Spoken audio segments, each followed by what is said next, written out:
I'm Max Brantley with the Arkansas Times on Monday, October the 3rd. I'll lead the news today with the latest in this somewhat laughable campaign against the medical marijuana initiatives that are on the November 8th ballot. Today we got a news release from the Arkansas Landlords Association. They're against medical marijuana, they say, because landlords might have to rent to people who use marijuana for medical purposes. Well, I have a feeling there's some renters in Arkansas that are using marijuana today, not to mention some more dangerous drugs, some of which are legally prescribed to them as medical marijuana would be. I still think this outcry against medical marijuana is coming from the pharmaceutical industry and lobbies, and politicians and business lobbies are standing up in their place against something that would provide great benefits to sick people. We shall see. Interesting new law was passed in California last week.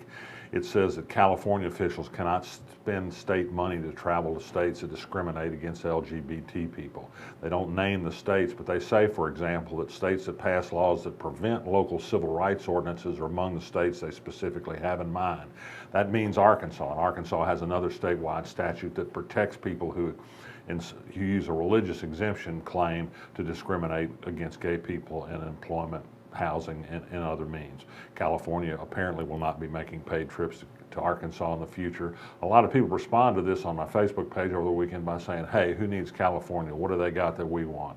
Well, Apple comes to mind, just to name one. Interesting story by the Washington Post and the Center for Public Integrity over the weekend, and it's about how the insurance industry wines and dines state insurance commissioners and how many insurance commissioners eventually go to work for the insurance industry. This has certainly been the practice in Arkansas.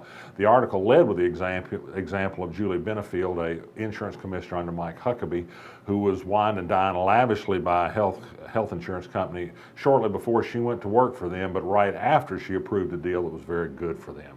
We probably could use some cleanup and conflicts of interest in that industry. Not unusual in Arkansas. An industrial announcement in Little Rock today. G.C. Evans is going to invest $6 million in an existing manufacturing plant in Little Rock and add 43 jobs. Bad news down in Jefferson County. A Stuttgart police officer, Seneca Thornton, was on a traffic stop in Humphrey, was hit by a car. The officer and the driver of the car that hit him both are hospitalized. Another police chase comes to mind this weekend. Sunday, the chase began in Kennett, Missouri, came through Rector, didn't finally end in Paragould. In the process, a deputy in Clay County hit an innocent bystander motorist and killed her. The car chase finally came to an end in a big wreck in Paragould. The thing that interests me in this is a 38-mile chase thereabouts with one dead was about a stolen car, reported stolen in Illinois. You have to wonder about police pursuit to that extent on such a relatively minor crime. Big news over the weekend was the New York Times revelation that Donald Trump paid no taxes in 1995, took a nearly $1 billion net operating loss. This means he's probably hadn't paid taxes for years and never will. And this was because of a gimmick in the tax structure that allowed him to stiff investors with failed business enterprises while he nets millions of dollars of benefits from it. Hillary Clinton is using that today. The Trump campaign has become desperate. They are now digging mightily into the Bill Clinton episodes and even bringing up some of the most discredited, say, Macintosh-style rumors of the 1992 campaign. That is not a sign of strength, but of weakness. Yet another ranking on crime over the weekend put Little Rock in a bad light. It said we're the 8th most dangerous city in the United States based on the latest FBI statistics on violent crime rates.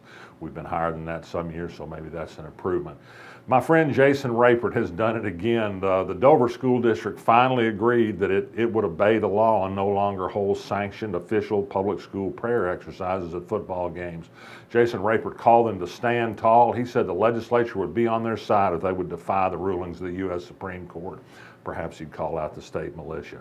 We did have that reunion over the weekend of Arkansas Gazette employees.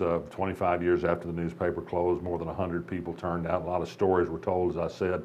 A highlight of the meeting was Saturday night when David Pryor made an unexpected appearance. He was a correspondent for the Gazette in his student days at the University of Arkansas, wrote a very controversial story. We learned about a sex researcher who had a spicy talk at Fayetteville while he was a student.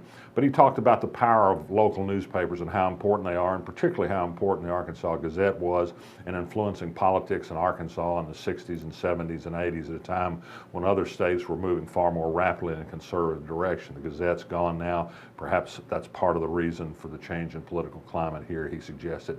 You can see that speech on the Arkansas blog, arkansasblog.com. I open lines Sunday night. It's at about the 3-minute mark that Ernie Dumas talks about David Pryor, and then David Pryor speaks.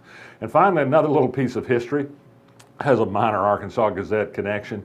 The International House of Pancakes at Markham University was razed to the ground today. They're going to put a new one up in place. That's a somewhat fond spot for me. It was there in a late night stop when I came to town in 1973. One of the stories told of the Gazette reunion was about a man who wore a gorilla suit to the IHOP and played a trombone while he was there. I have no recollection of that event. I'm Max Brantley. I'll be back tomorrow.